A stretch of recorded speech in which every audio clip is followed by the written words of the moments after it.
Hello everyone, आज का जो हमारा टॉपिक रहेगा, आज के लेक्चर में जो हम लोग जानेंगे वो जानेंगे बिजनेस ऑब्जेक्टिव्स के बारे में, जो आप लोगों को बैकग्राउंड पे दिख ही रहा होगा। तो बिजनेस ऑब्जेक्टिव का जब हम लोग ये चैप्टर स्टार्ट करने जा रहे हैं, तो तीन हमारे इंडिया के बिजनेसमैन हैं जो कि टॉप बिजनेसमैन हैं। उनकी फोटोज आप लोगों के सामने रखी हुई हैं। ठीक है। तो अब देखिए, तीनों के पर्सनैलिटी के बारे में अगर आप लोग जानते हैं तो तीनों का नाम आप लोगों को पता होगा। जैसे ये पहली फोटो है, ये है मिस्टर गौतम अडानी। सेकंड जो फोटो है वो है आपके रतन टाटा, जिनको कौन नहीं जानता।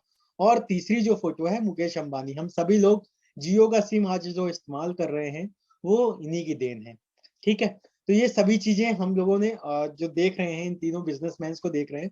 लेकिन अगर आप थोड़े बड़े हो जाएंगे, या अगर आप लोगों को थोड़ा सा आप रिसर्च एंड डेवलपमेंट करते हो, थोड़ा खोजबीन करते हो, तो आप लोग हमेशा देखते होगे कि तीनों के प्रॉफिट करने के तरीके, तीनों के बिजनेस करने के तरीके अलग है और तीनों के ऑब्जेक्टिव्स अलग हैं। ठीक है। तो ऑब्जेक्टिव यहाँ पे मैं डिफाइन करना चाहता हूँ। ऑब्जेक्टिव्स का मतलब होता क्या है? किसी भी चीज को किसी उद्देश्य के लिए ही किया जाता है। जैसे आप लोग पढ़ाई कर रहे हैं तो अपने फ्यूचर में कुछ ना कुछ बनना चाहते हैं, अपने करियर में किसी ना किसी ऊंचाई पे जाना पहुंचना चाहते हैं। तो वो आपका जो गोल है, वो जो अचीवमेंट है, वो है आपका ऑब्जेक्टिव। सॉरी। इसी तरीके से जब बिजनेस किया जाता है तो उसके भी बहुत सारे ऑब्जेक्टिव्स होते हैं। कुछ बिजनेसमैन होते हैं जिनको केवल प्रॉफिट से मतलब होता है, वो केवल प्रॉफिट जनरेट करना चाहते हैं। कुछ ऐसे बिजनेसमैन होते हैं जो कि सोशल वेलफेयर बहुत ज्यादा करना चाहते हैं। कुछ बिजनेसमैन होते हैं जिनका ऑब्जेक्टिव अपना पूरा मार्केट में मोनोपोली तैयार करना होता है। तो सभी के अपने अलग अलग ऑब्जेक्टिव्स होते हैं और सभी के अपने अपने गोल्स होते हैं। तो वो जो भी उनका पर्पस होता है, जिस भी पोजीशन पे वो पहुंचना चाहते हैं, और उनके जो भी सब्जेक्टिव उनके लाइफ के खुद गोल्स होते हैं अपने बिजनेस को लेकर के, वो आपके गोल्स ही उसके बिजनेस ऑब्जेक्टिव्स कहलाते हैं। जैसे गौतम अडानी जी की बात करूं या आपके मुकेश अंबानी जी की बात करूं, हाँ, ये है कि इनका भी सोशल कंट्रीब्यूशन तो है। क्योंकि अगर हम कंपनीज एक्ट की बात करें, जो आप लोग अपने फ्यूचर में जब आप लोग कोई सीए का कोर्स करेंगे, सीएस सीएमए या एलएलबी में जाएंगे, तो वहां पे आप लोगों को पता चलेगा कि जब कोई भी कंपनी आज के डेट पे अगर इंडिया में काम कर रही है, तो एक होता है customer sorry corporate social responsibility की। ये बोला जाता है उस पे कि अगर आप हमारे इंडिया में बिजनेस कर रहे हो या कंपनी हमारे सोसाइटी में आप बिजनेस कर रहे हो, तो आपको कुछ ना कुछ पोर्शन अपने बिजनेस को कंट्रीब्यूट करना चाहिए। ठीक है। तो यही होता है कि कुछ ना कुछ हमारे सोसाइटीज के लिए कुछ ना कुछ रिस्पॉन्सिबिलिटीज होती है। तो उन रिस्पॉन्सिबिलिटीज को करते हुए अपने ट्रेडिंग एक्टिविटीज को करना, अपने बिजनेस को कंप्लीट करना, वो होता है बिजनेस ऑब्जेक्टिव्स। दूसरे शब्दों में अगर मैं आप लोगों को बोलूं कि जो भी आप प्रॉफिट जनरेट कर रहे हो, ठीक है, जो भी आप पैसा कमा रहे हो, कोई भी माल आप सोसाइटी में अगर बेच रहे हो, तो वो सारी चीजें कहाँ से आप रिसीव कर रहे हो? वो सारी चीजें आप अपने नेचर से रिसीव कर रहे हो। अपने नेचर से आप अगर रिसीव कर रहे हो तो फिर उसे फर्दर प्रोसेस कर रहे हो, और फर्दर प्रोसेस करके अपनी सोसाइटी को ही बेच रहे हो। तो सोसाइटी से अगर आप ये अर्निंग जनरेट कर रहे हो, सोसाइटी से आप लोग अपना प्रॉफिट जनरेट कर रहे हो, तो इसमें कुछ ना कुछ आपका ऐसी लाइबिलिटीज होती है, कुछ ना कुछ ऐसी रिस्पॉन्सिबिलिटीज होती हैं आपको, जो सोसाइटी को लेकर के आपके मन में होनी चाहिए। जैसे सोसाइटी का भला करना चाहिए, ठीक है, चैरिटीज करनी चाहिए आपको, आपको जो भी प्रोडक्ट है उनके क्वालिटीज पे भी बहुत ज्यादा ध्यान देना चाहिए। तो ये सारे आपके ऑब्जेक्टिव्स हो सकते हैं, ये सारे आपके बिजनेस ऑब्जेक्टिव्स हो सकते हैं। इसीलिए अगर मैं बाइफरकेट करूं, तीनों बिजनेसमैन के काम करने के तरीके अलग है। रतन टाटा का कॉर्पोरेट सोशल रिस्पॉन्सिबिलिटी अगर देखें तो वो बहुत हाई है। वहीं कंपेयर करें अगर गौतम अडानी की, उनकी काफी लो है। और मिड में अगर देखें तो मुकेश अंबानी जी की थोड़ी अलग स्ट्रैटेजी। तो खैर, ये अलग अलग बिजनेस पर्सन की अपनी अलग अलग चीज है। बस यहाँ पे मैं आप लोगों को बिजनेस ऑब्जेक्टिव डिफाइन करना चाहता था कि किसी भी बिजनेस का अगर कोई भी पार्टिकुलर गोल है, तो उस गोल को अचीव करना ही बिजनेस ऑब्जेक्टिव्स कहलाता है। और यहाँ पे कुछ सेट रूल्स दिए गए हैं, कुछ ऐसी चीजें दी गई हैं जिसे बिजनेस ऑब्जेक्टिव्स को डिफाइन किया जा सकता है। जैसे नेक्स्ट स्लाइड में आप लोगों को पता चलेगा कि अगर जैसे कोई भी पर्सन अगर बिजनेस ओपन कर रहा है, तो उसकी जो जिम्मेदारी है वो कहाँ कहाँ तक बैठी होती है। उसकी जिम्मेदारी केवल यही नहीं होता है कि उसे केवल इस मार्केट से पैसे कमाना है। अगर वो सच में बिजनेसमैन है, तो उसको बहुत सारी चीजों को फेस करना पड़ता है और बहुत सारे रिस्पॉन्सिबिलिटीज भी निभानी पड़ती है, जैसे कॉर्पोरेट सोशल रिस्पॉन्सिबिलिटी है, गवर्नमेंट के लिए टैक्स की लायबिलिटीज को भी पूरा करना, सोसाइटीज को अच्छे प्रोडक्ट्स प्रोवाइड करना, और हमारा जो जो भी इन्वायरमेंट है उसको ज्यादा से ज्यादा लॉस ना पहुंचाना, बहुत हैम्पर ना करना, ये सारी चीजें बिजनेस ऑब्जेक्टिव्स में आती हैं। तो नेक्स्ट स्लाइड मैं आप लोगों के सामने रखता हूँ, जहां पे आप लोगों को कुछ ऑब्जेक्टिव्स नजर नजर आ रहे होंगे। जैसे ये जो बीच में पर्सन है, जो ये सर्कल में एक पर्सन है, ये कोई भी बिजनेसमैन है, ठीक है। एक आप इमेजिनरी थॉट अपने माइंड में ला सकते हो कि ये एक बिजनेसमैन है जो काफी चीजों के बारे में सोच रहा है, जैसे प्रोडक्टिविटी, अपने बिजनेस किसी भी चीज का वो मैन्युफैक्चरिंग कर रहा है, किसी भी चीज का अगर वो प्रोडक्शन करना हो तो उसकी प्रोडक्टिविटी के बारे में सोच रहा है, ठीक है। ऑप्टिमम यूज ऑफ रिसोर्सेज, उसके बाद जितने भी लिमिटेड संसाधन है उसकी, जहाँ पे भी वो फैक्ट्री है या जहाँ पे भी जितनी भी बड़ी उसकी लैंड है, उनको वो कैसे यूज कर सकता है उसके बारे में सोच रहा है। फिर साथ ही साथ डेवलपमेंट ऑफ ह्यूमन रिसोर्सेज, जितने भी उसके यहाँ पे लोग काम करते हैं, जितने भी कर्मचारी उसके यहाँ पे एम्प्लॉय जितने भी काम करते हैं, उनको कैसे डेवलप करना, उनको कैसे स्किल्स डेवलप करना ताकि वो और अच्छे से अपने काम को कर सके, इसके बारे में भी उसका काम है सोचना। इनोवेशन, हमेशा मार्केट बदलती चली जाती है, कुछ समय बाद मार्केट, जैसे कि कोविड के बाद आज का ये सिनेरियो हो गया कि सब लोग ऑनलाइन एजुकेशन की तरफ जा चुके हैं। अब जो भी लोकल आपके एजुकेटर्स थे वो काफी आउटडेटेड होते जा रहे हैं, और अब क्या है कि सिनेरियोस बदल चुके हैं, व्हाइट बोर्ड का जमाना अब काफी धीरे धीरे समय बदलता जा रहा है, नई इंडस्ट्रीज आ चुकी हैं एजुकेशन की भी, और वो आपकी ऑनलाइन इंडस्ट्रीज में आ चुकी हैं, आप सभी लोग देख रहे हो। उसी तरीके से जो भी हम लोग किसी रेस्टोरेंट में जाकर के खाना खाते थे, आज क्या है, स्विगी जोमेटो की वजह से वो सब कुछ आपके घर पे आ जाता है। और एक एग्जांपल मैं बता सकता हूँ इनोवेशन में क्या इनोवेट हुआ। एक और इनोवेशन अगर आप लोग देखें, आप मूवीज वगैरह देखने के लिए हमेशा मूवी हॉल्स में जाते थे, थिएटर्स में जाते थे। अब क्या है, अब तो सभी के आपके सब्सक्रिप्शन आपके मोबाइल पे अवेलेबल है, आप लोग मोबाइल पे ही देखना पसंद करते हो, और लोगों के पास आजकल टीवी देखने का बहुत ज्यादा समय नहीं होता, टाइम नहीं होता, तो वो मोबाइल में अपने मोबाइल पर ही सब्सक्रिप्शन के थ्रू, तो टीवी को भी नए इनोवेशन ने खत्म कर दिया। तो जितना जल्दी आपका बिजनेस अपडेट होता रहेगा उतने ही दिन आप टिके रहोगे। इसका सबसे बड़ा एग्जांपल, अगर आप लोग नोकिया को जानो और सैमसंग को या अदर कंपनीज के मोबाइल्स को जानो तो आप लोग जान सकते हो। जैसे नोकिया क्यों बर्बाद हुआ, इसका रीजन मैं आप लोगों को सिंपली बताता हूँ। नोकिया ने अपने विंडोज वर्जन को लेकर के आया और उस समय एंड्रॉइड वर्जन आ चुका था। विंडोज में क्या था, सोचिए कि नोकिया एक टाइम पे बहुत ही बड़ा मार्केट शेयर रखता था, और उस समय नोकिया का कोई भी कॉम्पिटिटर नॉर्मली अवेलेबल नहीं था। तो नोकिया ने सबसे बड़ी बेवकूफी क्या की, जो भी इनोवेशन किया, ठीक है, उस गलत इनोवेशन में भी वो उस पर रिजिड रहा, केवल अपने ईगो की वजह से। तो नोकिया ने अपने विंडोज के ऑपरेशन को बदला नहीं।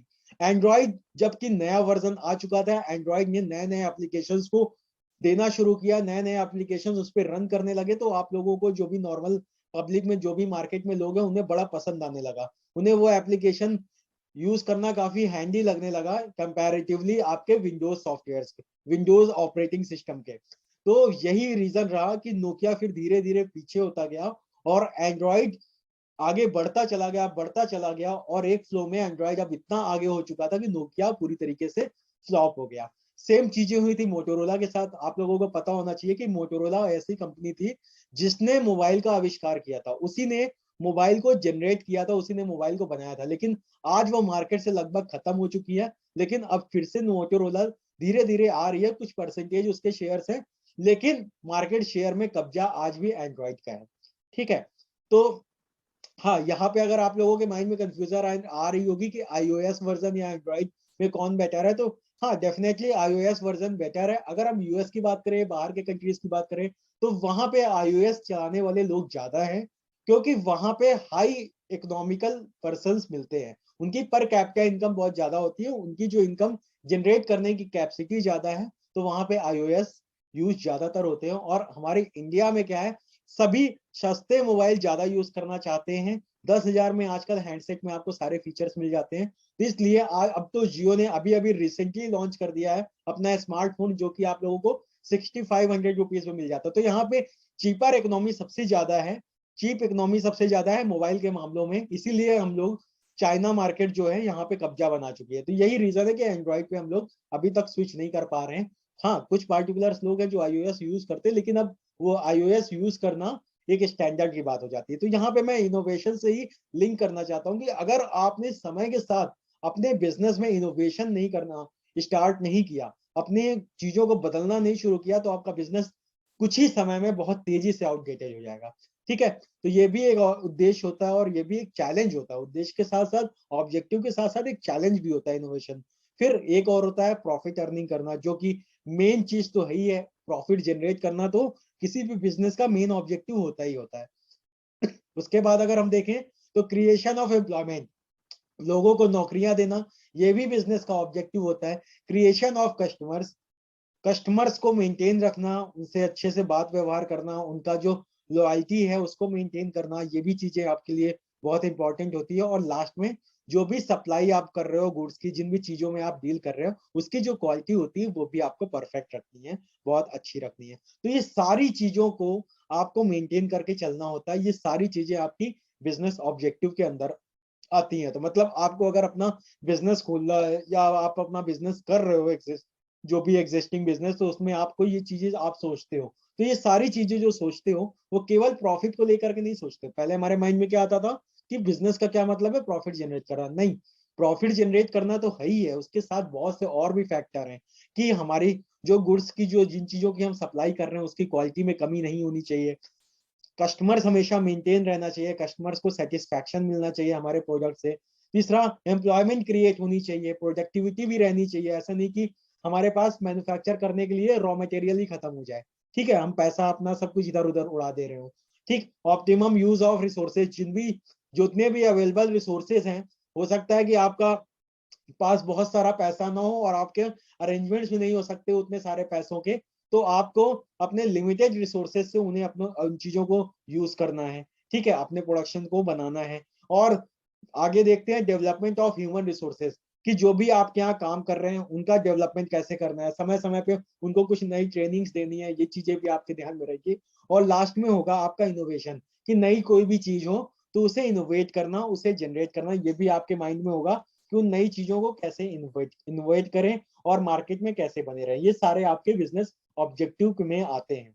ठीक है, तो अब आप लोगों को ये पता हो गया ना, केवल ट्रेडिंग करना, बेचना और प्रॉफिट, यही पर्पज, यही आपका बेसिक डिफरेंस है ट्रेड करने में और बिजनेस करने में। बिजनेस में बहुत सारी चीजें इन्वॉल्व होती हैं, अपने प्रॉफिट को लेकर के सभी चीजें, और भी फैक्टर्स हैं जो आप लोगों को ऊपर दिख रहा है, प्रॉफिट अर्निंग के अलावा और भी फैक्टर वो आपके बिजनेस में इन्वॉल्व होता है। लेकिन ट्रेडिंग में आपका केवल प्रॉफिट इन्वॉल्व होता है, किसी भी चीज को खरीदना बेचना और उससे प्रॉफिट जनरेट करना, वो आपका ट्रेडिंग कहलाता है। यही मेन डिफरेंस होता है आपका बिजनेस में और आपके ट्रेड में।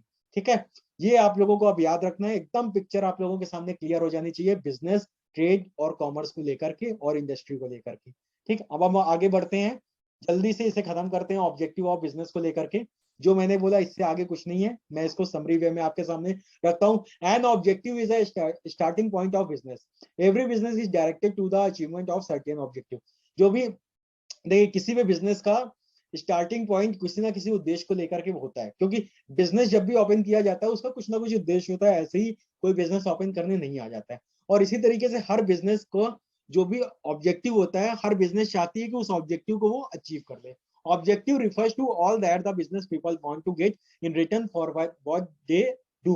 ऑब्जेक्टिव का मतलब ये होता है कि बिजनेस, जो पर्सन जो उस बिजनेस को कर रहा है, वो बदले में क्या चाहता है, वो बिजनेस जो कर रहा है उस बिजनेस करने के बदले में क्या चाहता है, वही उसका ऑब्जेक्टिव कहलाएगा। It is generally believe that business activity is carried out only for profit. ये जनरली माना जाता है कि जो बिजनेस है वो केवल प्रॉफिट को जनरेट करने के लिए किया जाता है, बट ऐसा नहीं है, जो हम लोग पीछे जान चुके हैं। Business person themselves proclaim that their primary objective is produce और डिस्ट्रीब्यूट गुड्स और सर्विसेज फॉर प्रॉफिट।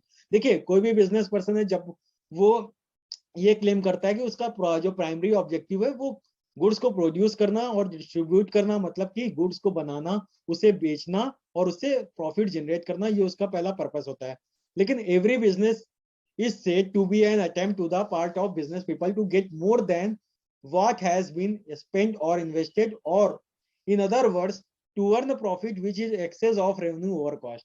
और बहुत से लोग ये भी कहते हैं कि बिजनेस में जो भी पैसा आप लगा रहे हो, आप जो भी पैसा स्पेंड कर रहे हो, उससे ज्यादा आपको रिसीव करना, ये और उसको प्रॉफिट के फॉर्म में आपको रेवेन्यू कलेक्ट करना, वो आपका बिजनेस कहलाता है। ठीक है, यहाँ पे देखते हैं हाउ वेयर, जबकि it is being increasingly realised nowadays that business enterprises are part of society and need to fulfill several objectives including social responsibility to survive and prosper in the long run. Profit found to be a leading objective but not the only one। जो ये business को एक अलग category में define कर देता है कि अब ये माना जाता है कि बिजनेस केवल प्रॉफिट जनरेट करने का लीडिंग ऑब्जेक्टिव नहीं है। किसी भी बिजनेस का ये लीडिंग ऑब्जेक्टिव नहीं है कि वो केवल प्रॉफिट जनरेट करे।